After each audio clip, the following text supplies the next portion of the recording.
Kali ini gue pengen ngebahas sebuah film yang gue perhatiin kagak ada hype-hype-nya sama sekali. Gue gak pernah ngeliat trailer ini dimunculin di bioskop ketika gue nonton film-film lain. Gue gak pernah ngeliat ada content creator yang ngebahas film ini. Dan pas gue cek di bioskop-bioskop terdekat juga banyak yang gak nayangin film ini. Dan bahkan gak ada satu komentar ngelantur korps pun yang minta gue ngebahas film yang satu ini. Tapi karena memang gue penasaran ya, gue mencoba nonton film ini malam-malam. Dan kalian tahu satu bioskop ada berapa orang yang nonton film ini? Bukan 10, bukan 5, bukan 3, tapi gue cuma sendirian, bos. Seketika gue langsung merasakan bagaimana menjadi orang kaya punya ruangan teater privat. Gue mau naikin kaki kayak mau teriak-teriak kayak orang gila, mau ketawa, itu suka-suka gue.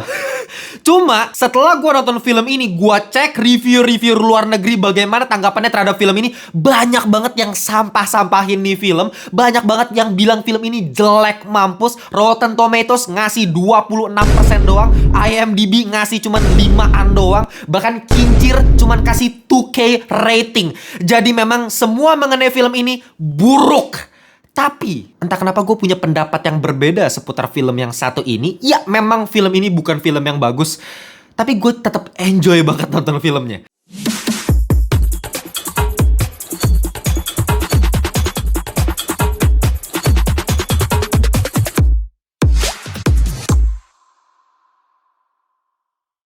Welcome back to Ngelantur Indonesia Skui Nonton Skip Blon. Jangan lupa kalian semua bersama host kalian Timothy Videalo. Kita masuk di segmen review.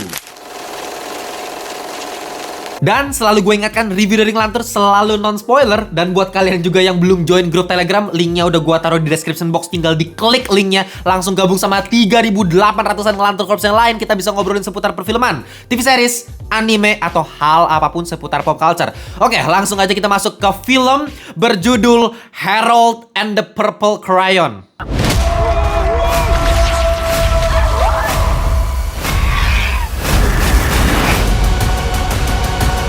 Film ini merupakan sebuah adaptasi dari buku cerita bergambar anak-anak karya Crockett Johnson pada tahun 1955. Dan kalau misalnya kita ngelihat konsep dari filmnya, itu udah nggak asing lagi. Udah banyak sekali film yang mempunyai konsep karakter fiksi yang masuk ke dunia nyata, masuk ke realitas. Itu akan menjadi sebuah film yang sangat-sangat menarik. Sebut aja Barbie tahun kemarin. Itu kan luar biasa sukses banget ya. Smurf, atau misalnya Christopher Robin bahkan. Tapi kalau misalnya kalian perhatikan, film-film yang tadi gue sebutin itu adalah film-film yang IP-nya udah luar biasa besar, sukses, populer, udah menjadi bagian dari pop culture. Siapa yang nggak tahu Barbie? Anak cewek mana yang nggak tahu Barbie, yang nggak pernah mainin Barbie gitu? Atau komik Smurf, ya banyak yang baca komik Smurf. Atau Christopher Robin, siapa yang nggak punya tas sekolah yang punya gambar Winnie the Pooh? Pas kita masih kecil, kita suka banget sama Winnie the Pooh dan kita tahu karakter Christopher Robin sebagai anak kecil dalam serialnya Winnie the Pooh. Dan ketika dibuat jadi live action, itu menjadi sebuah hal yang menarik. Kita punya keterikatan emosional bersama dengan karakter-karakter tersebut. Tapi yang jadi masalah kalau misalnya film ini Harold and the Purple Crayon, who the fuck is Harold? Ya mungkin untuk orang-orang di Amerika sana banyak yang tahu. Mungkin ini cerita yang sebenarnya populer untuk kalangan tertentu. Tapi kalau misalnya kita compare secara popularitas dibandingkan dengan Winnie the Pooh, Barbie, atau bahkan Smurf, itu secara popularitas udah jauh banget ya levelnya. Jadi ketika film ini memakai sebuah premis cerita di mana karakter Harold yang di bukunya itu digambarkan sebagai karakter balita yang mempunyai krayon ungu, yang ketika dia gambar, semua yang dia gambar itu bisa menjadi hidup.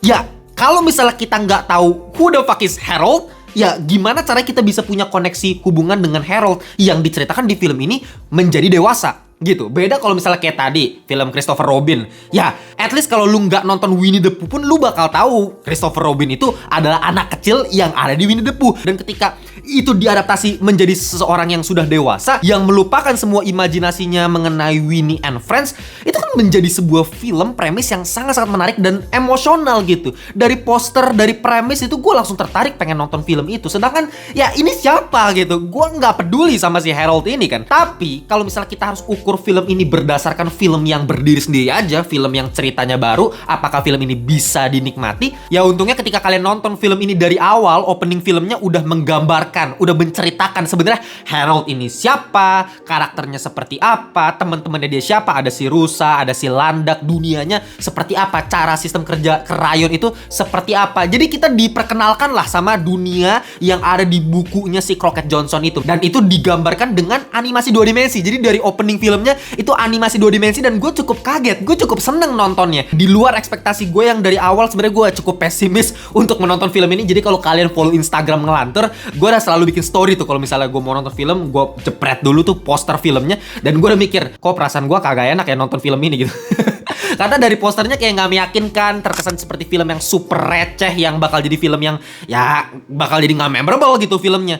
Ternyata dari animasi di awal udah membuat gue kehook untuk nonton film ini sampai habis. Ya sepanjang nonton film ini kalian nanti cuman akan melihat petualangan si Harold dengan 2 temannya, si Rusa dengan si Landak, ketika mereka harus masuk ke dunia nyata untuk mencari sosok Old Man yang sebenarnya adalah si Crockett Johnson sebagai penulis ceritanya Harold and the Purple Crayon. Nah, dia yang menjadi narator kan. Dia yang selalu bercerita mengenai petualangan Harold dari balita sampai sudah dewasa gitu. Nah, tapi suatu ketika memang sosok narator yang bercerita dalam kisahnya Harold and the Purple Crayon ini hilang gitu. Tiba-tiba suara Old Man ini udah nggak terdengar lagi, dan si Harold ini pengen cari tahu nih di mana si Old Man itu berada, dan akhirnya dia memutuskan untuk masuk ke dunia nyata untuk mencari sosok Old Man ini. Jadi petualangan film ini cuman mengenai dia masuk ke dunia nyata dan dia pengen cari tahu nih Old Man itu di mana gitu. Nah, pertama-tama gue pengen peringatkan dulu untuk kalian, jangan sekali-sekali ketika mencoba untuk nonton film ini memasukkan logika. Ya, sebagai orang yang sama sekali awalnya nggak tahu mengenai kisah Harold and the Purple Crayon ini,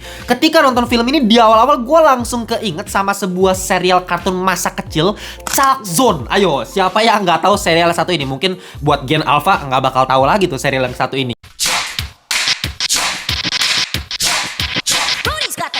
Nggak bakal pernah merasakan suasana ketika mau berangkat sekolah, buka televisi dulu, dan nonton Chalk Zone subuh-subuh gitu. Itu suasananya begitu bahagia, dan itu langsung bikin gue nostalgia lagi ya. Nah, buat kalian yang seumuran sama gue, di Gen Z yang awal-awal, kalian tahu kan Chalk Zone mengenai si Rudy Tabuti dengan kapur ajaibnya ketika dia gambar di papan tulis itu kan. Terus dia bisa masuk ke dunia kapur tersebut, dan dia bisa menggambarkan apapun menjadi nyata di dunia tersebut. Nah, serial Chalk Zone aja itu menurut gue jauh lebih logis daripada film Harold and the Purple Crayon ini. Itu lebih ada logikanya, at least. Kayak kita mau membuat gambar menjadi nyata ya di dunia tersebut gitu, yaitu dunia papan tulis.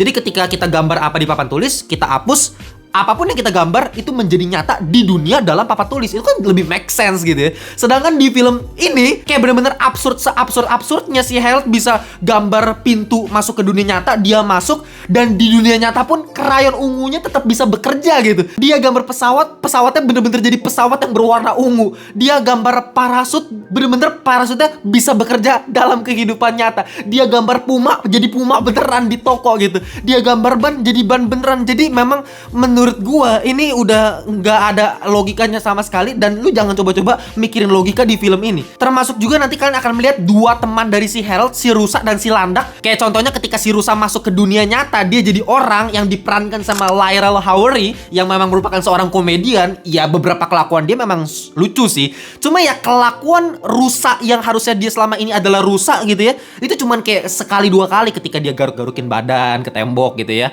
Atau misalnya dia tidurnya di kasur yang secara berdiri gitu. Itu beberapa adegan memang lucu sih. Tapi sisanya masih terlalu banyak hal yang manusiawi sekali dari si Rusa ini. Padahal kan dia Rusa gitu. Ya itu contoh logika yang menurut gue kayak lu nggak usah terlalu pikirin lah. Lu bener-bener harus menganggap film ini cuman sebagai sebuah hiburan yang super duper absurd, yang ya udah diketawain aja kalau misalnya nonton adegan-adegannya meskipun nggak make sense gitu. Tapi untungnya dari segi komedi pun ya tergolong cukup berhasil. Nah, untungnya di sini gitu. Kalau ngomongin komedinya pun di sini terutama Zachary Levi yang kita udah tahu perannya sebagai Shazam, di sini perannya persis sama, dimana dia lagi-lagi berperan sebagai sosok orang bertubuh dewasa tapi dalam tubuhnya itu ada sifat kekanak-kanakan yang super duper absurd dan liar. Ya sama kayak ketika dia memerankan Billy Batson sebagai Shazam, ya dia sebenarnya anak kecil tapi terperangkap ketika dia udah berubah menjadi Shazam jadi orang dewasa gitu kan. Sama di film ini juga gitu, dan ketika dia masuk ke dunia nyata, kita bisa ngeliat dari cara dia bergerak, cara dia jalan, gesturnya dia, ekspresi mukanya, cara dia ngomong, itu bener-bener super duper konyol. Serasa memang kita ngeliat nih orang dari planet lain. Bahkan sejujurnya ketika gue nonton film ini, ada beberapa scene yang berhasil bikin gue ngakak lepas pas gue nonton film ini. Jadi gue di bioskop sendirian, ya udah gue ngakak lepas, gue ketawa kayak orang gila gitu. Dan entah kenapa ya, ketika gue nonton film ini kerasa vibes-nya itu kayak balik lagi ke era-era film tahun 2000-an awal. Film-film keluarga yang ketika gue masih kecil sering ditayangin di Global TV. Ya vibes filmnya tuh seperti itu gitu. Yang dimana kebanyakan film zaman sekarang udah nggak ada lagi tuh vibes film seperti tahun 2000-an awal yang penuh akan nuansa pesan moral kekeluargaan, yang vibes filmnya tuh color grading itu cerah sekali, yang light sekali, ringan. Sekarang apa-apa serba dimasukin isu-isu sosial, kesetaraan gender, feminisme. Nah, itulah yang kemarin gue permasalahkan dari film Barbie kan, yang gue ngerasa ini jadi seakan-akan film yang gak terlalu jelas arahnya mau kemana. Ini mau buat anak kecil atau buat orang dewasa yang ada pesan kesetaraan gendernya atau seperti apa gitu. Nah, itu yang kurang gue dapatkan secara jelas dari film Barbie. Karena kalau di film ini jelas emang bener-bener buat anak kecil aja. Kita nggak usah mikirin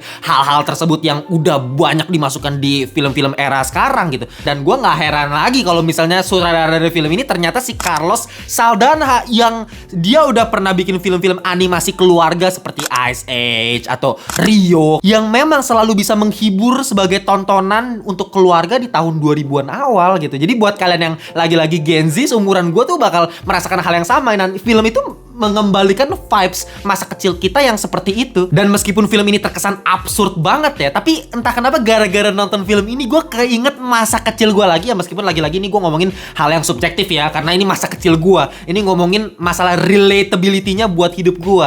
Ketika gue masih kecil, pas masih SD, gue inget banget gue tuh orang yang sangat-sangat dibully sama teman-teman sekelas gue. Gue pas masih SD, SMP tuh sering banget dibully. Kenapa? Karena memang imajinasi gue tuh terlalu liar. Dan emang harus gue akuin, gue super duper freak mampus pas gue masih bocil gitu. Ya lagi-lagi mungkin karena memang gue orangnya dari dulu sangat-sangat seni banget orangnya. Dari bocil, dari TK gue udah gambarin tembok-tembok rumah gue, dan gue memang suka banget gambar. Gue punya bakat gambar, dan imajinasi dari otak gue tuh begitu luar biasa, meluap-luap, dan gue nggak tahu cara kontrolnya ketika gue masih kecil. Yang terjadi apa? Ketika gue di sekolah, di kelas, lu bayangin gue lagi duduk ya, gue berpikir gue punya robot, langsung gue kayak gue kayak orang gila gitu. Gue punya imajinasi yang terlalu liar, dan tentu saja semua orang yang melihat gue mengira gue orang yang super duper aneh ya, autis gitu. Dan pasti kalian yang nonton gue sekarang juga pasti lihat, freak banget tuh bang pas masih kecil gitu. Dan dengan adanya film ini membantu memvisualisasikan bagaimana ketika gue masih kecil menggambar sesuatu di langit-langit dan itu bisa hidup gitu. Nah, itu digambarkan dengan sangat luar biasa di film ini, dengan visual efek yang juga nggak main-main menurut gue ya. Visual efeknya termasuk yang bagus banget. Kalau kalian perhatiin nanti si Zachary Levi ketika dia gambar pakai krayon, tekstur krayonnya itu dibuat secara 3D dan itu keren banget gitu. Bukan film yang murahan ya kalau kita ngomongin dari segi CGI dan visual efeknya. Dan gue juga jadi keinget film Green Lantern pada tahun 2011 yang diperankan sama Ryan Reynolds, yang memang super sampah mampus Mamma Mia Lezato. Tapi gue harus akuin, ya sesampah-sampahnya film Green Lantern 2011 itu keren banget kalau ngomongin imajinasinya ya. Ya si Hal Jordan dengan cincinnya dia bisa membentuk machine gun, tameng, tembok, rantai, apapun itu yang ada di imajinasi gue. Makanya Green Lantern juga jadi salah satu karakter favorit gue ketika gue masih kecil kan, karena memang mirip banget sama gue yang punya imajinasi yang gue suka hidupkan di dunia nyata itu. Nah tapi di film ini ya gue lebih suka lagi karena butuh proses menggambar ya kan. Kalau Green Lantern kan benar-benar cuma mikir doang tuh pakai cincin ya kan. Kalau di sini dia harus gambar dulu. Jadi nanti kalian bisa ngelihat ada pertarungan antara si Zachary Levi dengan sosok antagonis di film ini. Mereka sama-sama punya krayon dan mereka udah ala-ala western gitu kan. Itu kocak banget, ngakak, dan mereka harus cepet-cepetan gambar untuk menyerang satu sama lain dengan alat-alat yang mereka visualisasikan dengan gambar yang mereka buat. Itu menarik ya. Nah tapi balik lagi, apakah dengan visual efek yang sebenarnya cukup bagus untuk kategori film anak-anak, dengan unsur komedi yang sebenarnya juga cukup berhasil di film ini, membuat film ini menjadi sebuah film anak-anak yang bagus? Ya enggak juga gitu. Balik lagi seperti yang udah gue bilang berkali-kali di setiap review gue, penulisan cerita adalah inti dari segala genre film, termasuk film untuk anak-anak seperti ini yang komedinya berhasil, visual efeknya bagus, tapi kalau ceritanya nggak ada pendalaman karakter yang baik, yang nggak ada emosional sama sekali yang gue rasakan dari film ini. Meskipun sebenarnya kalau kita ngomongin dari segi konsep, ada beberapa hal yang sebenarnya dari film ini tuh bisa jadi emosional kalau eksekusinya bagus gitu. Tapi masalah di film ini nggak jelas gitu karakter-karakter, hubungan antar karakternya, bahkan nanti sampai di ending ada perpisahan antara karakter Harold yang masuk ke dunia nyata dengan keluarga yang dia baru temui di kehidupan nyata tersebut. Ya perpisahan itu sama sekali nggak berarti buat gue. Kenapa? Karena memang hubungan antara mereka ya cuman sebatas itu doang gitu. Nggak ada penulisan yang cukup mendalam untuk film ini. Beda sama filmnya si Carlos Saldanha di animasi-animasi yang dia buat dulu. Kita bisa merasakan hubungan setiap karakter-karakter di film tersebut yang memang basically ngomongin keluarga. ISS ngomongin keluarga,